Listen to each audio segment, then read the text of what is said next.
जब बात ज्ञान की आती है तो भारत सहित पूरे विश्व में एक विशेष जाति का नाम सबसे पहले लिया जाता है और वो है ब्राह्मण। ब्राह्मण केवल एक जन्म नहीं, एक कर्म है, एक पद नहीं, एक जिम्मेदारी है, एक अधिकार नहीं, एक कर्तव्य है। ब्राह्मण वह है जो सर्वे भवन्तु सुखिनः का मंत्र न केवल बोलता है बल्कि जीता है, जो वसुदेव कुटुंबकम की भावना को हर सांस में महसूस करता है। और अंत में ब्राह्मण वह है जो जानता है कि असली ज्ञान विनम्रता में छिपा है, असली शक्ति करुणा में निहित है और असली महानता सेवा में निहित है।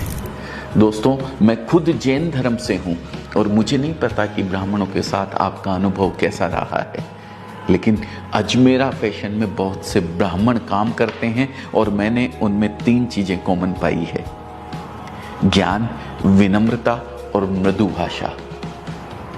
दोस्तों, अगर आबादी की बात करूं तो ब्राह्मणों की संख्या भारत की कुल आबादी का मात्र 5% भी शायद नहीं है। लेकिन अगर वैदिक काल के भारतवर्ष से लेकर मॉडर्न डे इंडिया तक की बात करूं तो धर्म, दर्शन, विज्ञान, कला, साहित्य, खेल, बिजनेस जैसे अलग अलग क्षेत्रों में ब्राह्मणों का योगदान उनकी संख्या के मुकाबले कई गुना ज्यादा है। कुछ फैक्ट्स बताता हूं जिसे जानकर मैं खुद आश्चर्य में पड़ गया था। दोस्तों, आज तक सिर्फ 9 भारतीयों को नोबेल प्राइज मिला है, इसमें से 6 ब्राह्मण हैं। अब तक 48 व्यक्तियों को भारत रत्न से नवाजा गया है, जिसमें से 23 ब्राह्मण हैं।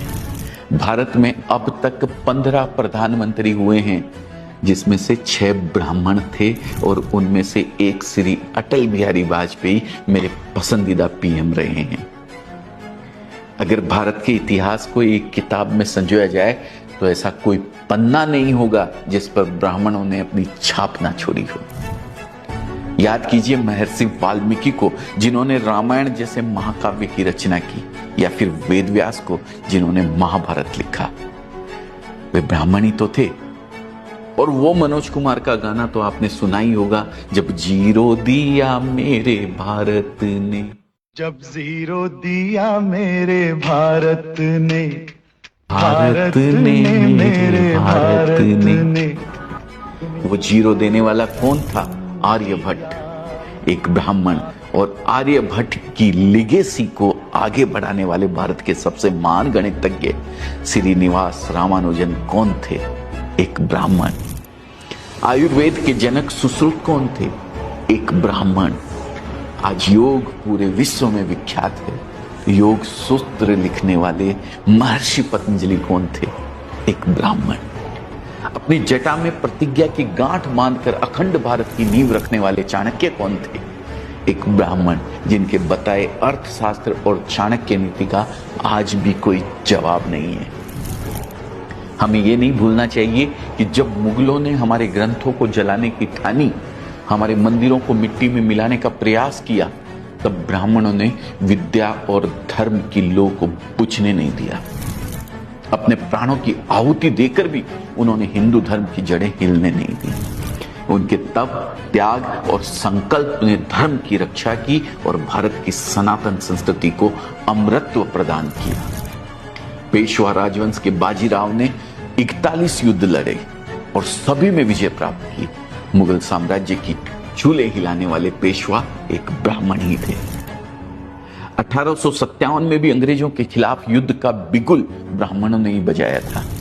मंगल पांडे, नाना साहब, रानी लक्ष्मीबाई, तात्या टोपे जैसे ब्राह्मणों का बलिदान इतिहास में आज भी अमर है। दोस्तों, भारत के स्वतंत्रता आंदोलन में क्रांतिकारी के रूप में बाल गंगाधर तिलक, चंद्रशेखर आजाद, राम प्रसाद बिस्मिल, राजगुरु, वीर सावरकर, सुखदेव और बटुकेश्वर दत्त जैसे ब्राह्मणों ने अपनी बुद्धि और बल से अंग्रेजों की नींद उड़ाकर रख दी थी। यहां तक कि महात्मा गांधी के गुरु गोपाल कृष्ण गोखले भी एक ब्राह्मण थे।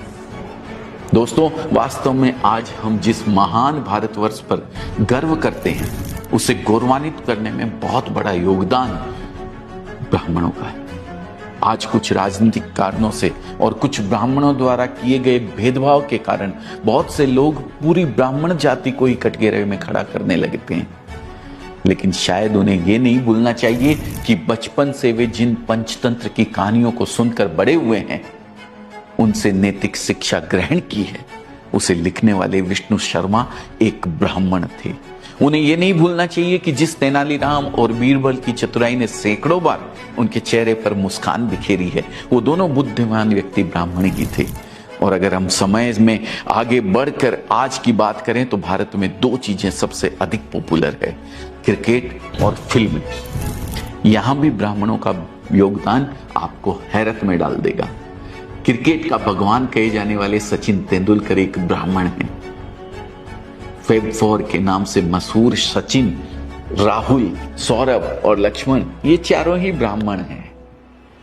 भारत के महान गेंदबाज अनिल कुंबले, आर अश्विन, श्रीनाथ ब्राह्मण हैं। मौजूदा कप्तान रोहित शर्मा, हार्दिक पांड्या, ऋषभ पंत ब्राह्मण हैं। क्रिकेट से हट के अगर शतरंज की बात करें तो इसे भारत में प्रसिद्ध करने वाले विश्वनाथन आनंद एक ब्राह्मण है।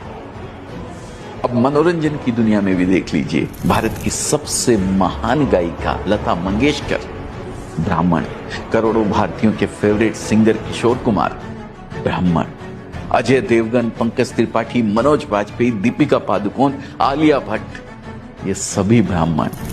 और हाँ, इन सबसे बढ़कर the father of Indian cinema Dada Saheb Phalke, वो भी एक ब्राह्मण ही थे। आश्चर्य होता है कि सिर्फ 5% से भी कम होने के बावजूद ब्राह्मणों का हर क्षेत्र में योगदान इतना बड़ा कैसे है।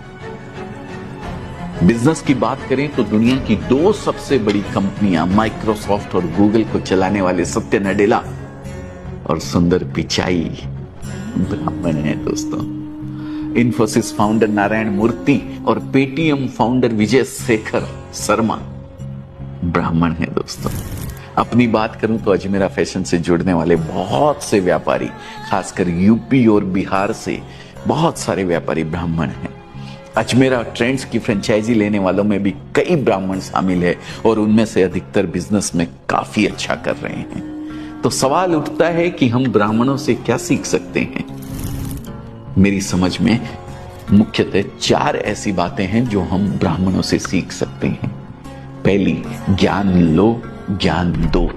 ब्राह्मण आज इसलिए आगे हैं क्योंकि उन्होंने शुरू से ही ज्ञान की शक्ति को समझा है। आज भी ब्राह्मण परिवारों में पढ़ाई लिखाई पर बहुत अधिक जोर दिया जाता है। और दोस्तों, ज्ञान के बारे में एक बात प्रसिद्ध है, यह बांटने से बढ़ता है। ब्राह्मणों ने ज्ञान अर्जित करके सिर्फ अपने पास नहीं रखा, उसे दूसरों को सिखाया। हमें भी पहले खुद अपनी स्किल्स डेवलप करनी चाहिए और फिर उसे आगे बढ़ाना चाहिए। दूसरी है निष्ठा और ईमानदारी। इतिहास उठाकर देखा जाए तो ब्राह्मण किंग कम किंग मेकर अधिक रहे हैं। गुरु वशिष्ठ हो, गुरु द्रोणाचार्य या चाणक्य, इनके पास कई अवसर थे जब वे सत्ता की बागडोर अपने हाथों में ले सकते थे, लेकिन ये हमेशा धर्म के मार्ग पर चले और राजा और राज्य के प्रति निष्ठा और ईमानदारी दिखाई। तीसरी, देशभक्ति। ब्राह्मणों ने शुरू से ही राष्ट्र और धर्म की रक्षा के लिए अपने प्राणों की बाजी लगाई है, चाहे वह मुगलों का आक्रमण हो या अंग्रेजों का अत्याचार। ब्राह्मणों ने हमेशा अपनी बुद्धि, साहस और बलिदान से देश और धर्म की रक्षा की है। बाजीराव पेशवा से लेकर कैप्टन मनोज पांडे तक ब्राह्मणों ने देश के प्रति सर्वोच्च आहुति दी है। और अंत में एक बात और जो हम ब्राह्मणों से सीख सकते हैं, और वो है परंपरा और संस्कृति का सम्मान। आज जिस सभ्यता और संस्कृति पर भारतवासी गर्व करते हैं, आदिकाल से उसे संजोने, संवारने और जीवित रखने में ब्राह्मणों का बहुत बड़ा योगदान है दोस्तों। हमें भी अपनी संस्कृति और परंपराओं का सम्मान करना चाहिए और उन्हें जीवित रखने का प्रयास करना चाहिए।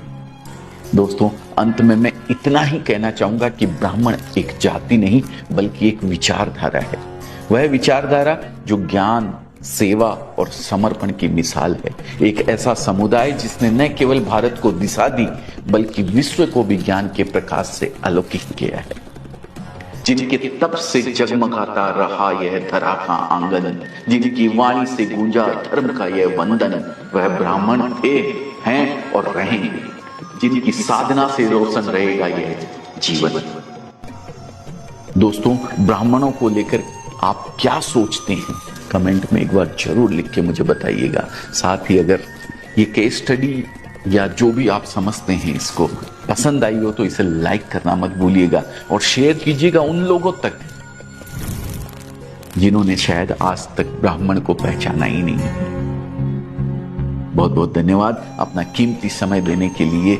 मैं दिल से आपका हृदय की गहराइयों से धन्यवाद करता हूं। जय हिंद, जय भारत, जय भगवान परशुराम।